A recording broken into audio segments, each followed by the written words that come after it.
Bonjour, mon nom est Benoît Desmarais et je vais vous présenter les nouveautés de la littérature générale en littérature générale pour le mois de mai. Alors, le premier livre que nous avons est de Florence Aubenas, L'inconnu de la Poste, aux éditions de l'Olivier. Florence Aubenas est une journaliste qui a travaillé, ou qui travaille encore d'ailleurs, au quotidien Libération. Et pourquoi ce livre-là se retrouve en littérature plutôt qu'en journalisme ou en faits divers ou en criminologie? C'est que ce livre-là se lit littéralement comme un roman. C'est un récit, ou comme on dit en anglais, de narrative non-fiction. C'est de la non-fiction, mais une fiction qui mériterait d'être portée au cinéma. Ça tourne autour d'un assassinat qui aurait été commis, ce que la justice a longtemps pensé, par un comédien, un acteur, Gérald Thomassin, qui a reçu au début des années 90 l'Oscar du meilleur espoir pour un film de Jacques Doyon qui s'appelait Le Petit Criminel, un excellent film. Et à partir de là, Thomassin, qui venait qui a dans son enfance fait plusieurs familles d'accueil, qui avait de graves problèmes sociaux, a continué toute sa vie de vivre un peu dans la marge, revenait faire des films de loin en loin, mais continuait de vivre sa marginalité. Et il était, au moment de l'assassinat de cette femme enceinte, dans une petite ville de province française qui s'appelle Montréal-Lacluse. Thomassin, donc, vivait dans la maison tout juste en face de l'endroit où a été commis l'assassinat. Et comme c'est un petit criminel, un petit délinquant, qu'il avait une réputation avec quelques mauvais garçons du coin, les soupçons se sont tout de suite portés sur les gens qui habitaient cette maison, donc sur Thomassin au premier chef. Il est devenu donc suspect de cet assassinat et Florence Aubenas, envoyée pour faire un reportage, va commencer à creuser une relation tout à fait particulière avec le mari de la femme assassinée et avec Gérald Thomassin, que l'on soupçonne d'être l'assassin. Et donc, elle va assister au procès et elle raconte en parallèle donc ses relations avec les deux hommes. Et il va se trouver, là je ne vous vends pas un punch, c'est pas un roman et c'est un fait divers, donc l'information est facile à trouver. Gérald Thomassin va être sur le point d'être innocenté à l'intérieur du procès. Un jour, Florence Aubenas lui paie carrément le ticket pour se rendre en train donc dans la ville où se tient le procès. Et Gérald Thomassin va donc prendre le train, mais n'arrivera jamais au bout de son voyage. Il disparaît purement et simplement, et on ne sait pas à ce jour ce qui lui est arrivé. Donc, L'inconnu de la Poste, un récit tout à fait étonnant de Florence Aubenas aux éditions de l'Olivier. De Jean-Luc Seigle, L'enfant travesti, dernier roman de Seigle qui est décédé, qui a tout juste eu le temps de terminer ce livre, qui devait en fait inaugurer une trilogie autobiographique. Il s'agit donc de son enfance à lui, l'enfant travesti, c'est lui, fils d'une femme tout à fait extravagante qui, à la fin des années 50, donc a cet enfant. Moi, ça a résonné avec beaucoup pas de mes souvenirs à moi, mais dans ma famille, et je pense que dans beaucoup de familles, c'est quelque chose qui arrivait assez souvent. On voit des photos de petits garçons habillés en filles lorsqu'ils ont moins de 6 ou 5 ans. Les mères qui avaient peut-être envie d'avoir des filles, mais qui avaient des garçons, décidaient donc d'habiller les enfants ou de les considérer comme des petites filles. Ce qui cause évidemment pour Seigle, qui n'est pas trans, donc il ne se sent pas fille, mais que l'on socialement qui est habillé en fille, Seigle va donc avoir des sérieux problèmes d'identité en grandissant, et c'est grâce à sa tante et à sa grand-mère qu'il va retrouver un équilibre au niveau identitaire. Et le roman est donc ce récit, mais c'est aussi le portrait de cette femme, sa mère, qui a l'air tout à fait étonnante. Donc, par l'auteur de En vieillissant, les hommes pleurent, donc vous vous souvenez peut-être qu'il avait été un très grand succès en 2011-2012 et qui avait été finaliste au Prix des libraires du Québec. Donc, Jean-Luc Seigle. Le nouveau roman de Olivier Bourdeau, qui avait fait un énorme succès il y a 3 ans avec En attendant Bojangles, qui est encore un best-seller en folio, en livre de poche. Cette fois-ci, un récit assez dur, une histoire de vengeance. Bourdeau livre un récit, enfin un roman au ton assez étonnant. Je vous donne juste la première phrase. « Ne trouvez-vous pas cocasse que dans un pays de gagnants, ma malédiction soit d'avoir un jour gagné? » Parce qu'il est question, dans le roman d'Olivier Bourdeau, des minimis. Vous savez, ces petites filles qu'on force, littéralement, à compétitionner dans des concours de Miss, mais pour toutes petites filles, et on leur fait finalement vivre ce que les Miss Monde et les Miss USA, etc. vivent, mais à un âge, mais vraiment dans la petite enfance. Et donc, le personnage principal ici va décider de se venger de sa mère qui l'a traîné dans ces concours-là, et va donc vivre pendant toute son adolescence des sérieux problèmes avec son corps. Elle va faire du bodybuilding, elle va donc avoir ce rapport complexe à l'image corporelle jusqu'à ce qu'elle décide finalement de se libérer de tout ça dans une histoire de vengeance que je vous laisse donc découvrir. Olivier Bourdeau, Florida. Aux éditions, je ne l'ai pas dit, aux éditions Finitude. Le nouveau roman de Aurélien Bélanger. Bélanger est arrivé à la fin des années 90, début des années 2000, un peu dans la foulée, non pas dans la foulée, mais très influencé par Michel Houellebecq, donc du roman social, du roman à sujet. Dans ses précédents romans, il avait l'originalité de souvent construire un roman, une histoire autour d'objets même, ou de l'architecture d'une ville, ou du TGV, donc des sujets inattendus. Et c'est encore le cas cette fois-ci. Il s'intéresse au phénomène de la télé-réalité, c'est carrément le titre du livre, donc, publié chez Gallimard. Télé-réalité, un peu, je dirais, le mois dernier, c'est un des incontournables, c'était le dernier roman de Delphine de Vigan qui parlait du phénomène des youtubeurs. Bref, les enfants qui sont poussés par leurs parents sur YouTube et qui sont financés, sponsorisés par des grandes compagnies pour faire du placement de produits, etc. Et Bélanger, lui, revient à la fin des années 90, au moment où le phénomène de la télé-réalité a explosé aux États-Unis, surtout dans le monde anglophone au début.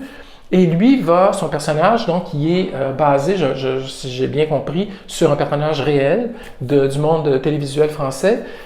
Il va donc nous montrer comment l'industrie va générer, en fait, cette réalité avec des émissions comme Big Brother et autres, et Occupation Double, par exemple, va générer donc cette idée d'une réalité télévisuelle qui, en fait, et c'est raconté du point de vue du producteur, est en fait créé de toutes pièces pour les besoins d'un genre qui est devenu maintenant presque respectable. En tout cas, on en parle partout et désormais dans les romans.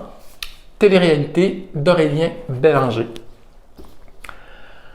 Un roman très curieux, une drôle d'histoire qui semble un peu, je dirais, bon, si c'est un bon roman, l'histoire fera sens. Je vais essayer de vous résumer ça de façon concise. Le syndrome de l'accent étranger de Mariam Cheikh Farid, aux éditions Philippe Rey, qui tourne autour d'un balayeur à Paris, un travailleur immigré, qui, en revenant du boulot, trouve dans le métro une sacoche dans laquelle se trouve un laptop. Et il ouvre le laptop et a tout de suite accès, le document est ouvert, à un roman. Un roman en cours d'écriture, de toute évidence, qu'il décide donc de commencer de lire et qu'il trouve passionnant. Il va donc, avec une amie à lui, essayer de trouver l'auteur, mais il va y avoir ce problème, c'est que l'auteur, en fait, était en panne d'écriture au moment où il a perdu son manuscrit. Lui-même est en peine d'amour, il n'a plus du tout la tête à ça.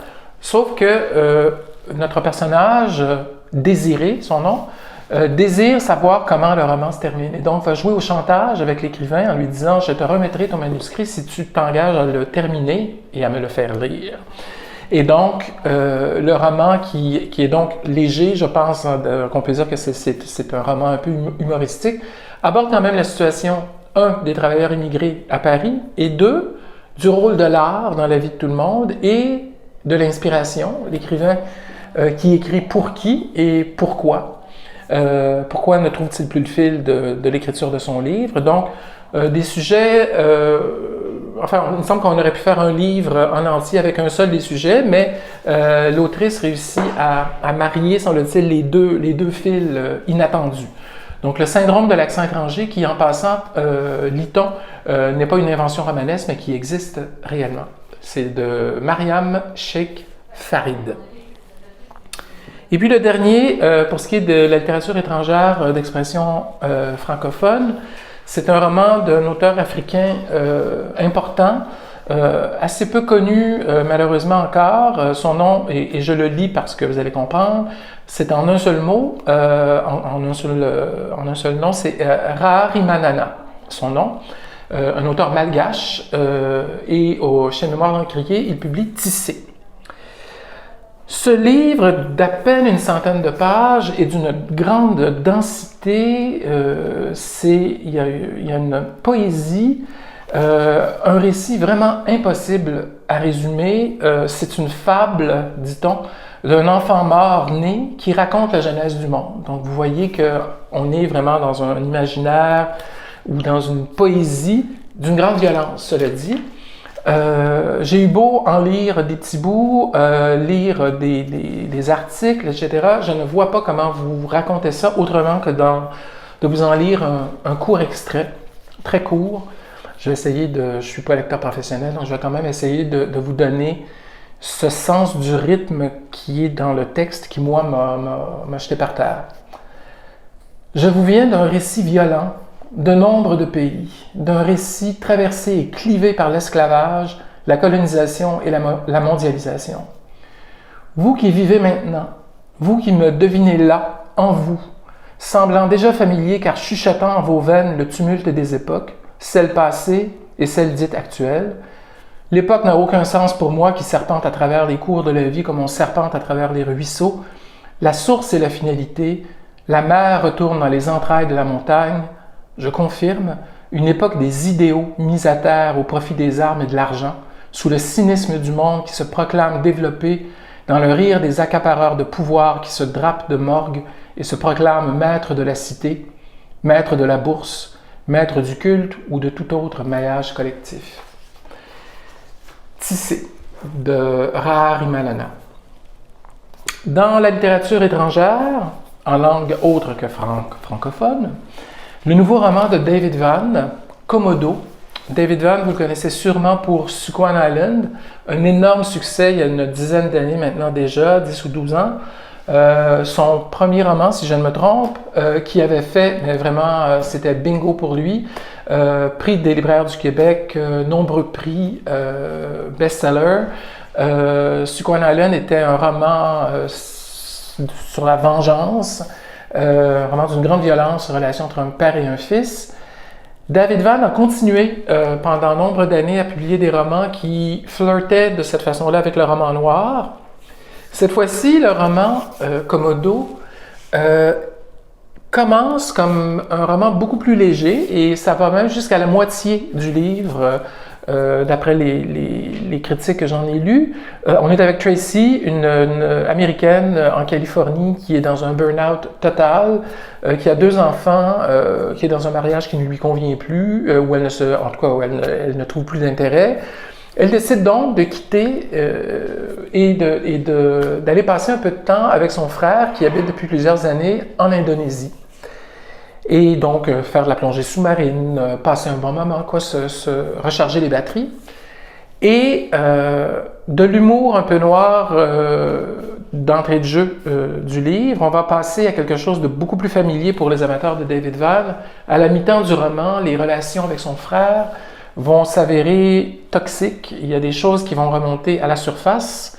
l'image de la plongée sous-marine fait qu'effectivement, il y a toutes sortes de choses au fond qui vont remonter à la surface dans les relations familiales et dans les souvenirs, et on va sombrer dans une tragédie, littéralement.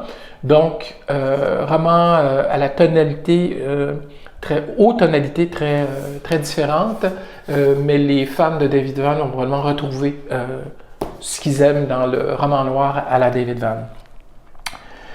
Un roman autofictionnel ou une autofiction romanesque, c'est ce que Thomas Mell, écrivain allemand, a tenté et semble-t-il réussi, parce que les critiques sont absolument dithyrambiques, Le Monde dans le dos, chez Métellier. Thomas Mell est bipolaire et a décidé de littéralement parler de cette bipolarité qui lui donne en fait une double identité. Sauf que c'est sous une identité qu'il réussit à créer son œuvre, c'est lorsqu'il est dans une phase maniaque. La créativité, c'est à ce moment qu'elle affleure, et c'est là qu'il peut aller chercher son inspiration. Donc, évidemment, s'il traite sa bipolarité et qu'il perd les épisodes maniaques, est-ce qu'il va perdre son inspiration? Est-ce que la littérature pour lui deviendra impossible? C'est un sujet grave, mais Thomas Mell traite du sujet, semble-t-il, mais vraiment beaucoup d'humour et avec des développements fictionnels qui font que Madonna est un des personnages du roman.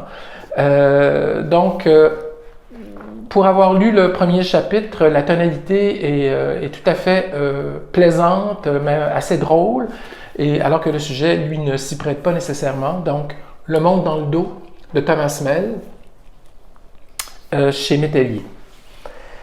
Toujours dans les problèmes d'identité, c'est une thématique qui revient, je le vois, de livre en livre, en France comme aux États-Unis ou en Écosse, ici. Mick Kitson, un écrivain écossais, pour un livre qui s'intitule Analphabète. L'histoire d'une femme qui a vécu une enfance tout à fait spéciale avec un père qui lui interdit d'apprendre à lire, qui la garde à la maison, mais qui lui fait la lecture, mais pas de n'importe quel livre. Il lui lit la Bible, le manifeste du Parti communiste, le Coran, Mein Kampf, le livre des morts tibétains. Donc, on voit que c'est une enfance un peu particulière, et on commence le roman avec cette narratrice. Donc, c'est elle qui narre le roman, et elle va nous expliquer, elle va nous raconter comment elle a fait sa vie en arnaquant des bonhommes de qui elle prend l'argent. Elle vit donc une vie assez luxueuse, mais tout en étant analphabète. La seule chose qu'elle sait écrire, c'est son nom. Donc, le récit romanesque va donc être de comment fait-elle pour vivre sa vie de cette façon. Mais il y a aussi le fait qu'elle est poursuivie, non pas par la police à cause des arnaques qu'elle réussit à accomplir sur tous ces bonhommes. Elle est poursuivie, en fait, par son fils. Elle a un fils. Et donc, le roman va aussi nous apprendre dans quelles circonstances tout ça s'est déroulé. Donc, un humour je dirais tout de suite, dans la façon de raconter qu'a cette femme à la vie tout à fait inattendue. Analphabète, Mick Kitson. Et puis un dernier livre, le deuxième d'une tétralogie de Alice Smith, écrivaine britannique, pour Hiver. Automne est paru il y a 2 ans. D'après ce que je peux voir, j'ai lu Automne, donc je n'ai pas encore lu celui-ci, mais il ne semble pas y avoir de lien, en fait, de personnages qui reviennent d'un roman à l'autre. Roman d'une relation familiale compliquée. Sophia, qui est une dame très âgée, invite son fils, pas nécessairement très âgé, mais qui invite son fils donc à un souper de Noël. Et le fils, qui vient tout juste de rompre avec son amoureuse, demande à une amie de tenir le rôle de l'amoureuse. Donc déjà en partant, on s'aperçoit qu'il y a quelque chose dans la relation mère-fils qui n'est pas évidente. Pourquoi absolument demander, enfin arriver avec, prétendre qu'on est dans une relation. Et lorsque le fils arrive à la maison, constate que sa mère est complètement incohérente, va pas bien du tout, il va donc demander l'aide de sa tante, la sœur de sa mère, le seul problème étant qu'elles ne se sont pas parlé depuis 30 ans. Sophia est une femme qui a réussi dans la vie à la bourse. C'est une capitaliste sans honte qui assume complètement son amour de l'argent. Sa sœur est une militante de gauche qui, tenant à ses principes, a rompu tous les ponts avec sa sœur. Mais dans le besoin, décide donc et accepte de se rendre à la maison. Et là, dans cette maison, on va par flashbacks successifs comprendre où les chemins ont divergé, y compris entre la mère et le fils, et ce dernier repas des fêtes va devenir l'occasion de, si pas une réconciliation, enfin un genre de parcours global de l'histoire de cette famille dans Hiver de Alice Smith, deuxième donc d'une série de 4. Et ça met un terme aux incontournables de la littérature étrangère pour ce mois de mai. Je vous reviendrai donc avec une nouvelle sélection le mois prochain. Merci. Bonjour, mon nom est Mike Seviano, responsable de la section adulte à la librairie Monet. Aujourd'hui, je vous présente nos incontournables pour la littérature policière pour mai 2021. Premier titre que je vous présente, Le murmure des Acapix de Roxane Bouchard. C'est son 3e volet, bien indiqué, la 3e enquête de Joaquin Morales. On est encore une fois du côté des îles de la Madeleine. Roxane Bouchard a le don de bien imprégner son récit du lieu. Donc, c'est intéressant. Un polar qui est décentré, qui se passe pas à Montréal, qui se passe pas dans les rues sombres de Montréal. C'est intéressant. Belle structure, belle écriture. Si on a lu les 2 premiers, bien sûr, nous étions Le sel de la mer et puis La mariée de corail. Ben là, avec ça, on a vraiment une série qui se poursuit. Ce n'est pas nécessairement une trilogie, mais c'est une 3e enquête. Donc, bien sûr, il y a des échos qui sont faits au premier roman. Il y a des citations, je pourrais dire, des évocations du premier et des 2 premiers romans. Pour quelqu'un qui a lu les premiers, je pense que là, ça va venir vraiment chercher. Et encore une fois, pour le public des cégeps, des universités, tout ça, ça peut aller chercher de nouveaux lecteurs et doublement, ça peut les intéresser à la littérature policière québécoise.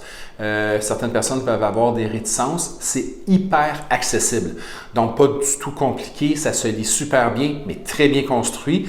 Le murmure des Acapix de Roxane Bouchard, notre polar québécois en vedette. Je vous propose Nuit bleue. Nuit bleue de Simone Buchholz, un roman allemand, bien sûr traduit. Nuit bleue est la rencontre un peu particulière de plusieurs personnes dans un monde interlope où inévitablement le monde de la drogue est largement mis en évidence. J'allais dire mis en valeur, mais c'est quasiment ça. Mis en valeur dans le sens où on ne fait pas nécessairement l'apologie de la drogue, mais la façon que c'est écrit. C'est très particulier, c'est très saccadé, c'est nerveux, c'est assuré. On a l'impression que l'écriture est dopée. C'est vraiment ça.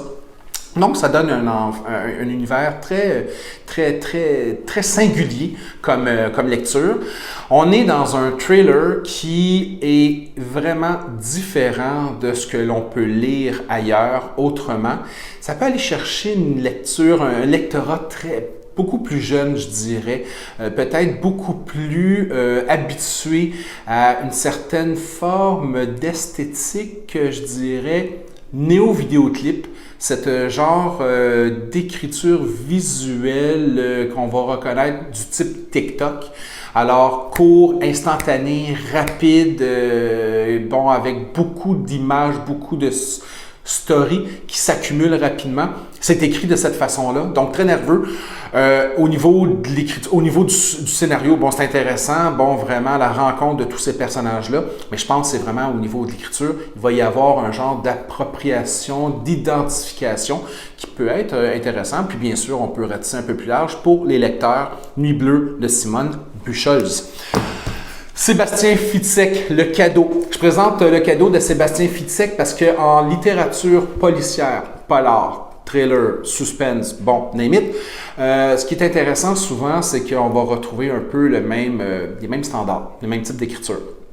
Et souvent, les gens veulent avoir quelque chose d'un petit peu plus profond. J'utiliserai encore un terme anglophone, un peu plus hardcore, on pourrait dire. Fitzek rentre exactement dans ça. Fitzek, c'est pas tout à fait du Stephen King, mais c'est à quelque part comme Stephen King qui écrirait vraiment du thriller policier. Donc, avec Fitzek, c'est très graphique, c'est très présenté, c'est très visuel, on sent vraiment la peur, on sent vraiment ce qui se passe du côté des personnages. On n'est pas dans un thriller totalement psychologique, on n'est pas dans une enquête policière standard. Alors, Fitzek, c'est toujours vraiment les extrêmes, les ressentis, les émotions et bien sûr, tout ce que l'on peut voir. On est dans un roman, on a vraiment l'impression de voir très bien. Moi, j'ai encore des images en tête de ces anciens romans et comment ça s'est imprégné dans ma tête, vraiment des scènes très précises. C'est la même chose avec Le Cadeau. Sébastien Fitzek est vraiment au niveau de l'émotion au top, au niveau de comment il réussit à transmettre ces émotions-là. Donc, pour un lectorat, exemple, qui va beaucoup aimer Patrick Sénécal. Alors, s'il y a des gens là, Patrick Sénécal vient de sortir un nouveau roman, Flo, mais si quelqu'un aime Patrick Sénécal, mais qu'on veut toujours demeurer un peu dans le thriller, dans le côté policier, Fitzek, c'est, je dirais, le choix idéal qui pourrait très bien s'appliquer à de nombreux lecteurs et lectrices dans le cadre collégial et universitaire. Sébastien Fitzek, Le Cadeau. Je vous présente Mémoire brûlée rapidement parce que ce qui est intéressant dans ça, Mémoire brûlée de Scott Thornley, c'est un auteur canadien-anglais. C'est une nouvelle édition, une nouvelle collection chez Boréal qui s'appelle Boréal Noir. C'est le premier titre qui apparaît dans cette collection-là. Il va y en avoir plein d'autres.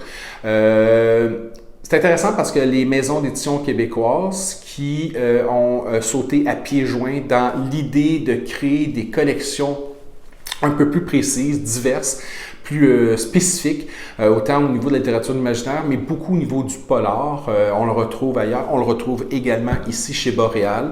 Donc, je crois que ça va de soi pour faire la promotion de la littérature canadienne-anglaise traduite chez Boréal, que le titre soit présenté et que peut-être découvrir d'un côté un auteur peu connu, parce que mal ou peu traduit plutôt de notre côté, mal diffusé, voilà. Là, on a la chance d'avoir un auteur qui sera diffusé à partir de cette nouvelle collection chez Boréal. À surveiller, je pense que ça pourrait bien garnir les tablettes de romans policiers dans les institutions scolaires. Scott Thornley, Mémoire brûlée à suivre. Je vous parle de Marin Ledun. Marin Ledun, Le Rhum au diable. J'adore Marin Ledun, je m'en cacherai pas. C'est un auteur français qui est dans le polar social, je dirais vraiment. En fait, il est dans le polar social et il est également dans le polar humoristique. Un n'est pas toujours joint à l'autre, c'est-à-dire que parfois ces romans sont très sombres, très sociaux. Je pense à un ancien roman qu'il avait écrit qui s'appelle Dans le ventre des mers, mais parfois également il va être dans l'humour, dans la fantaisie, dans le plus léger. Je pense à Ma vie en rose qui devrait sortir en format poche ce mois-ci. Donc, encore une fois, on est je vous lis le début, vous allez voir. L'histoire commence le 28 juillet 1986 par le braquage au Havre de deux camions citernes remplis d'ammoniac, des kits destinés à une usine de cigarettes, 24 000 litres envolés, 7 cadavres, une jeune femme disparue. C'est le ton, c'est beaucoup de l'enquête, personnage d'enquêteur extrêmement bien fabriqué du côté de Marin Ledun. C'est crédible, ce n'est pas du tout superflu. Ce qui est intéressant également, c'est que Marin Ledun ne positionne pas ses récits dans les grandes villes comme Paris. Donc, on n'est pas nécessairement dans un lieu connu ou dans un lieu de reconnaissance. Alors, il va se situer vraiment en zone rurale, il va être décentré encore une fois, il va se positionner dans des plus petites villes de région. Ce qui égare un peu le lecteur, français peut-être, mais encore plus le lecteur québécois, qui, oui, a des références plus précises à Paris que dans la ville du Havre. Donc, ça nous permet à ce moment-là d'avoir moins de positionnement, de se laisser un peu plus embarquer dans le récit. Marin Ledun a le don de raconter une histoire policière vraiment, mais d'une façon très efficace. C'est très riche comme écriture. Beaucoup de petites allusions à la société. C'est pour ça que je parle vraiment d'un roman social, un polar social, politique, à lire. Un incontournable, Marin Ledun, très intéressant à lire.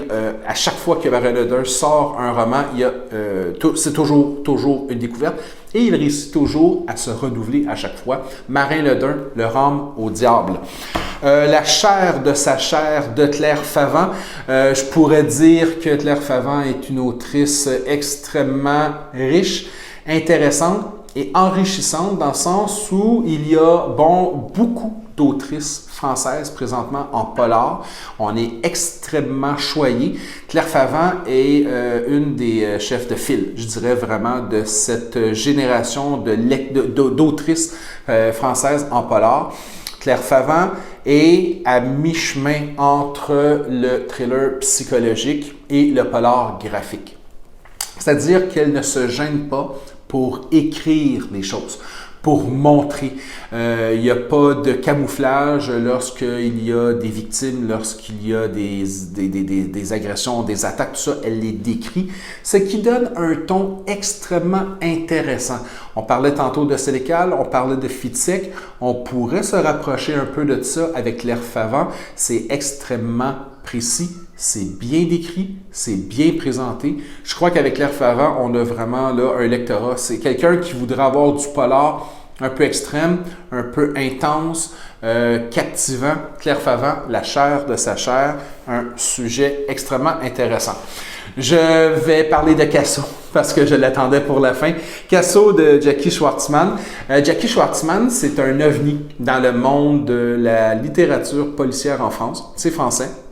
C'est un auteur déjanté, avec des récits déjantés où l'humour est toujours très présent. Beaucoup d'ironie dans ses écrits, dans son roman précédent, Pension complète, également dans ses autres romans, c'est toujours présent.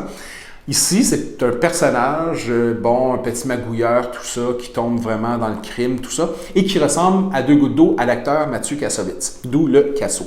Et il abuse de cette relation-là, en fait, de cette ressemblance-là avec Kassovitz, pour faire des crimes, justement, et lui, un peu camoufler sa propre identité. Le sujet peut être un peu banal, ressembler à quelqu'un de connu et qui nous amène à faire des crimes sous son nom, sous son apparence. Ça, c'est une chose. Ce qui est particulier, c'est que Schwartzman, ça se lit super bien. C'est agréable, une belle lecture qui se fait rapidement. Ça se consomme, mais le terme consommer n'est pas adéquat. C'est pas bien. Ça se lit, ça s'absorbe super bien, super rapidement, mais c'est léger, mais c'est bien les façons, dans l'écriture, les tournures de phrases, la façon que c'est présenté, le ton, l'humour, la légèreté, le second degré qu'on retrouve énormément chez Jackie Schwartzman est constamment présent dans ses romans.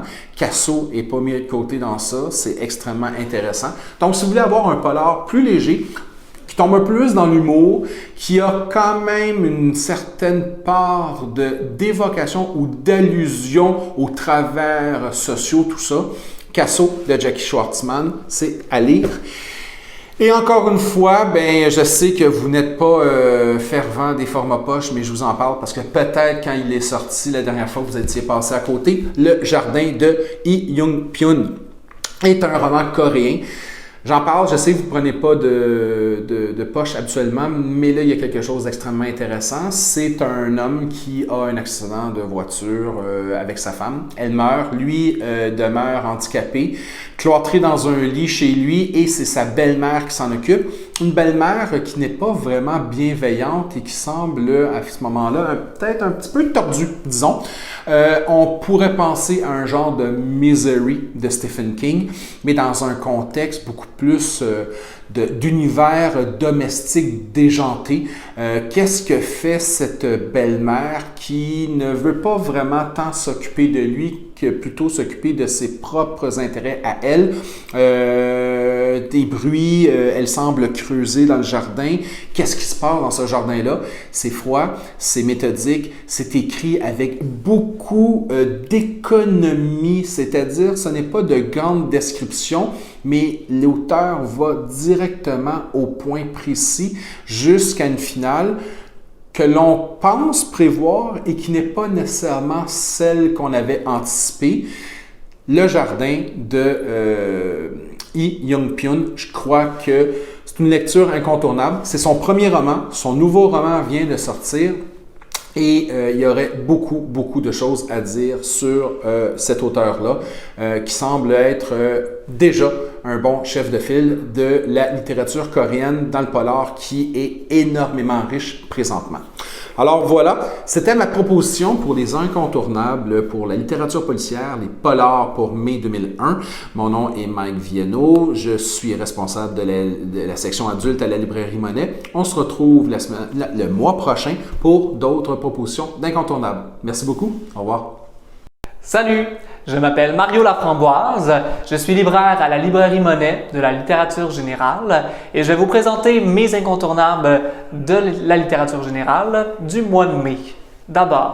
Tout d'abord, commençons avec Fungus, le roi des Pyrénées de Albert Sánchez Piñol, qui est un roman de la littérature imaginaire, une pépite de la littérature imaginaire, et un roman catalan.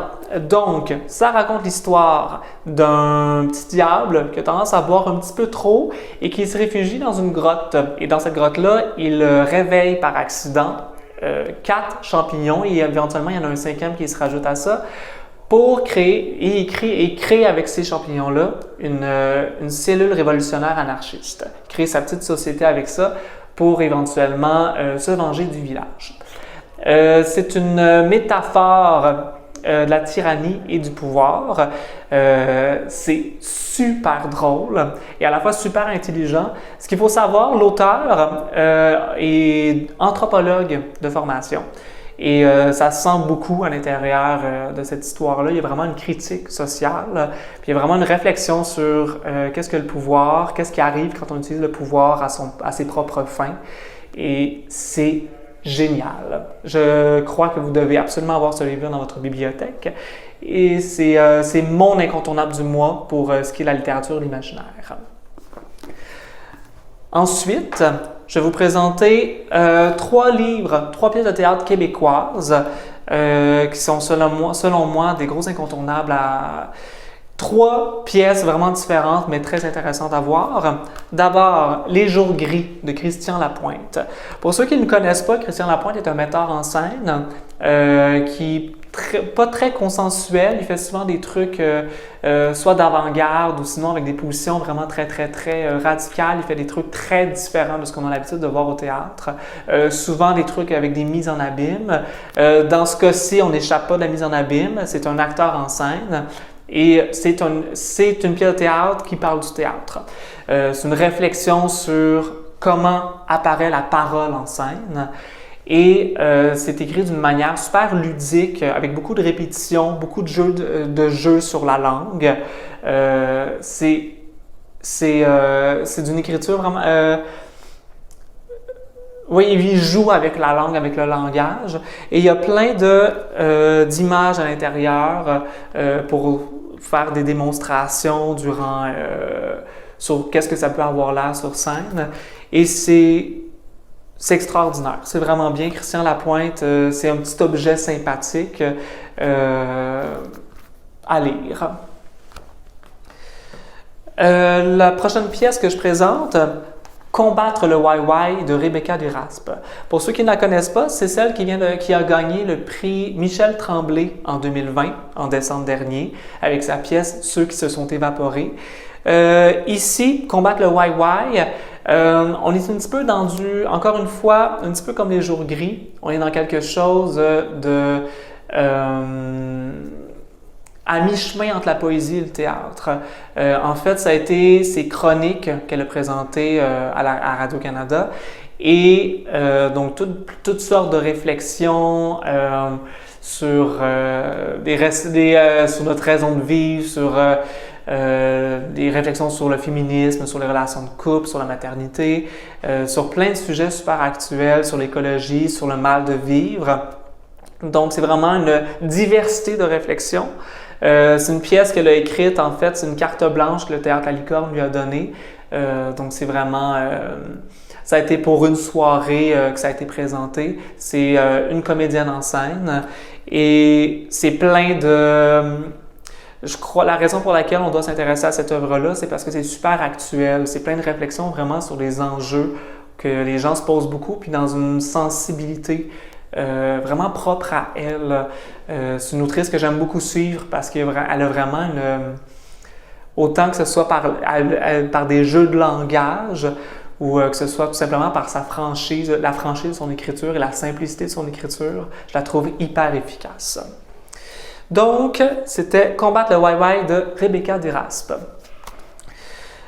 Une autre pièce de théâtre québécoise, cette fois-ci, c'est Maxime Beauregard-Martin avec Singulière.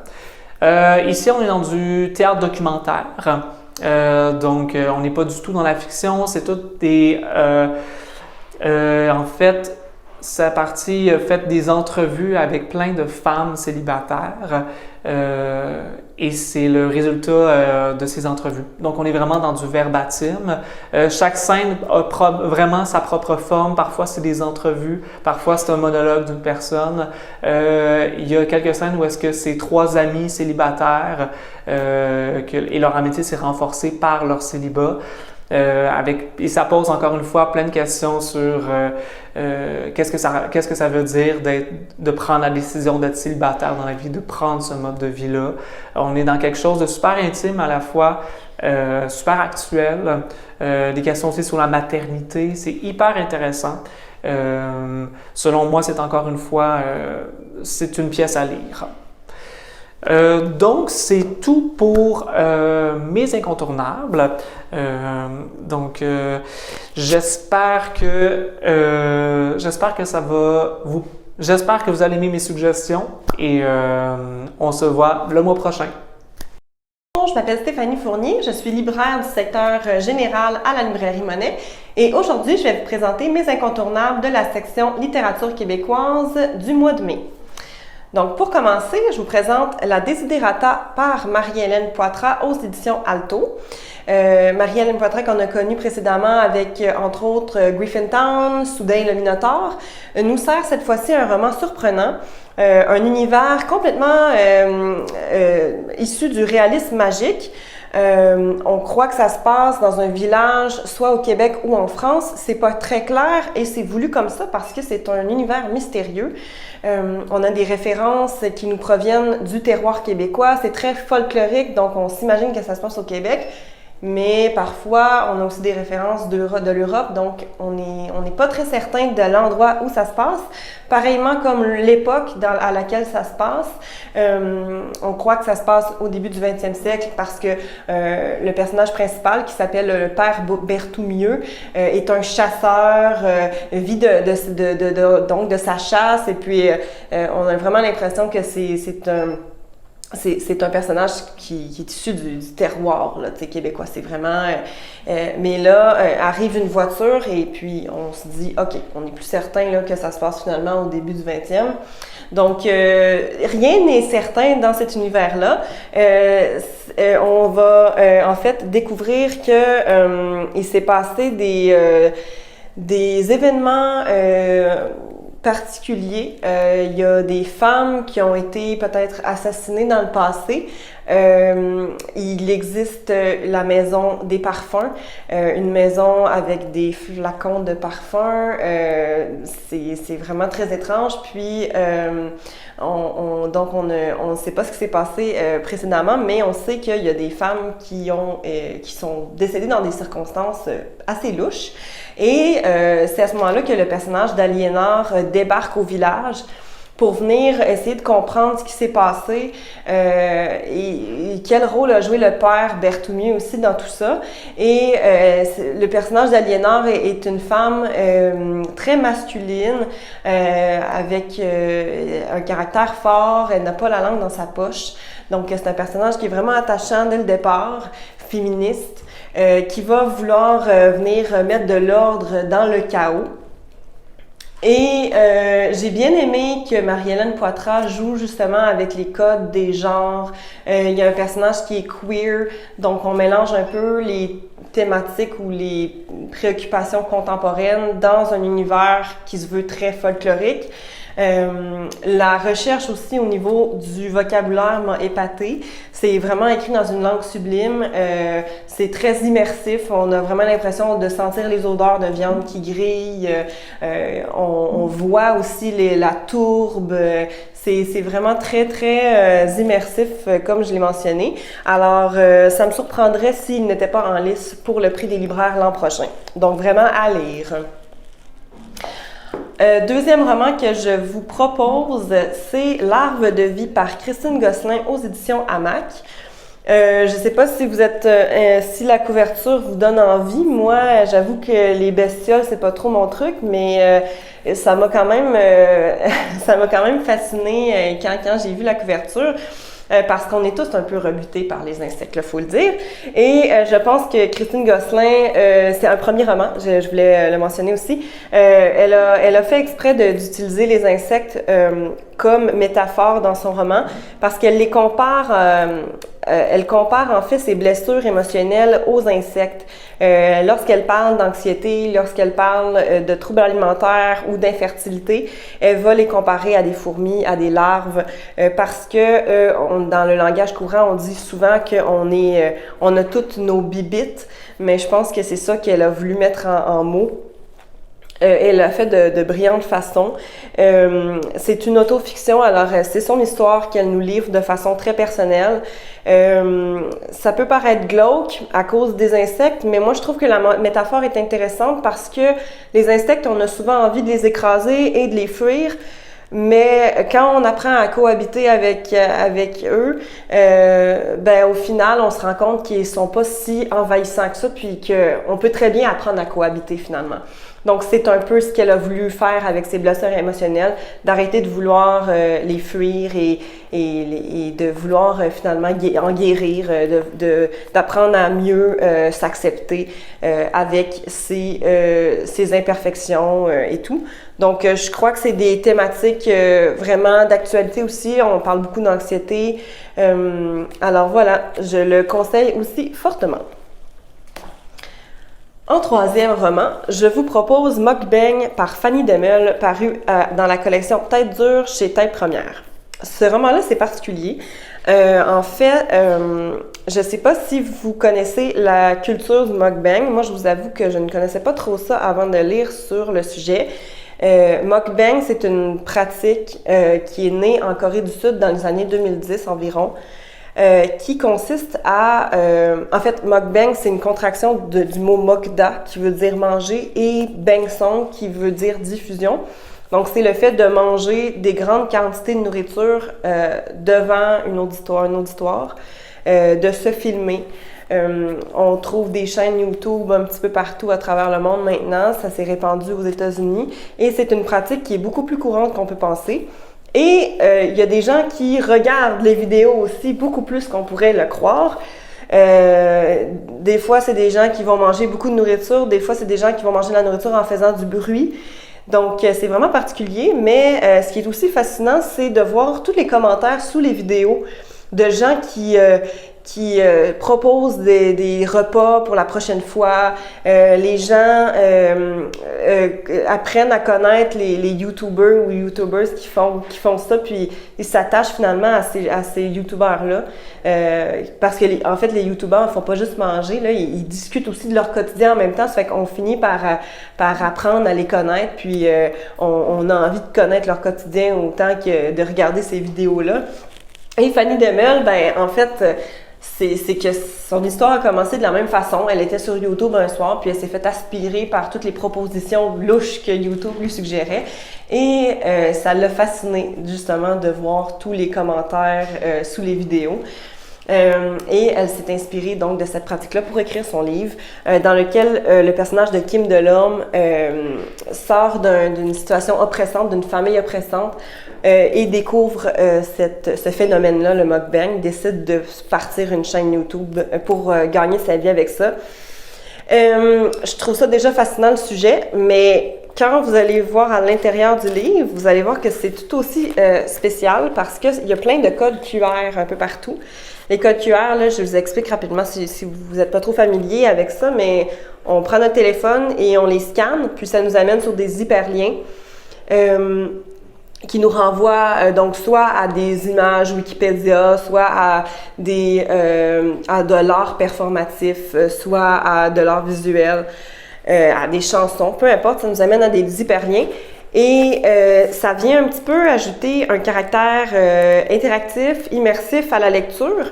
Mais Fanny Demel le fait aussi parce qu'elle voulait un petit peu se jouer du lecteur. En fait, c'est que quand on regarde des vidéos mukbang, souvent on est aspiré, on en veut toujours plus, on veut toujours tomber dans l'excès. Puis quand on scanne les codes QR, au début, on se dit, parce que moi, je vais vous avouer que quand j'avais regardé le livre, je m'étais dit que jamais je regarderais les codes QR. Tu sais, je veux dire, ça prend encore plus de temps de finir le livre si on regarde chaque code QR. Mais après en avoir regardé un, j'avoue que c'est assez addictif, puis on a envie de toujours en regarder plus. Et finalement, on finit par regarder des codes QR plus qu'on se prête à la lecture. Donc, Fanny Demel a fait la comparaison entre ces personnages qui se gavent de vidéos YouTube et nous, le lecteur qui, plutôt que de s'adonner à notre activité principale de lecture, finit justement dans la roue infernale de toutes les propositions de code QR. Donc, je trouve ça vraiment astucieux de sa part d'avoir fait ce parallèle-là. Alors voilà, je vous le conseille, c'est éclaté, c'est original, puis c'est très, très de notre époque. Voilà. Les deux prochains, je vais les mentionner rapidement parce que je vous avoue que je les ai parcourus seulement. J'ai échappé mon cœur dans ta bouche par Samuel Larochelle, paru chez Stanké. Samuel Larochelle, c'est un journaliste qui collabore entre autres pour l'actualité et les libraires. Il a fait un récit très personnel qui traite de l'amour, de la sexualité. C'est une littérature queer. Il va aborder donc la difficulté maintenant qu'on a de trouver l'amour à cause de toutes les applications de rencontres. Puis à l'ère des réseaux sociaux, c'est de plus en plus difficile de rencontrer, de trouver l'amour. Et il en parle de façon très personnelle dans ce récit-là, qui prend des formes de poèmes par moment. Parfois, c'est seulement des énumérations c'est vraiment des énumérations, des listes. Donc, c'est un peu comme des fragments.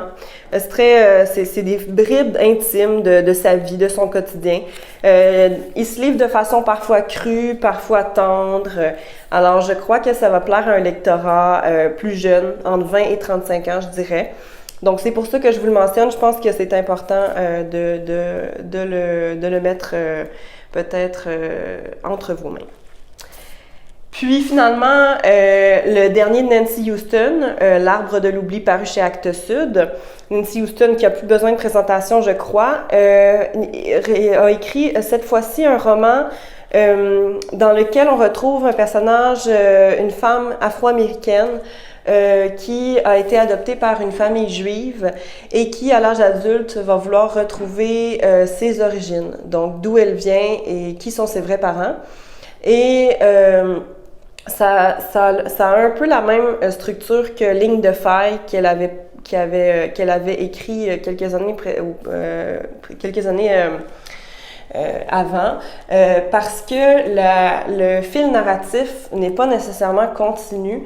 On a des sauts dans le passé et ensuite on revient à l'histoire de le personnage afro-américain. On s'intéresse aussi aux membres de la famille juive parce qu'il y en a qui ont péri dans la Shoah. Alors, il y a aussi ce côté-là historique qui vient ajouter une richesse au roman. C'est un roman assez chargé, mais en même temps, c'est très touchant de découvrir l'histoire de chacun des membres de la famille, du parcours de ce personnage-là, de l'afro-américaine. Alors voilà, je vous le conseille aussi fortement. Et puis, je voulais juste vous mentionner rapidement que le deuxième mari de Larry Tremblay vient de sortir en format Coda chez Alto. Et aussi Les bonnes filles plantent des fleurs au printemps de Claudia Larochelle aux éditions Nomade. Donc, je voulais mentionner qu'ils étaient sortis en format poche. Donc, voilà, c'est ce qui complète pour moi ma présentation de mes incontournables du mois de mai, secteur littérature québécoise. J'espère que ça va vous avoir éclairé dans vos choix et on se dit au mois prochain!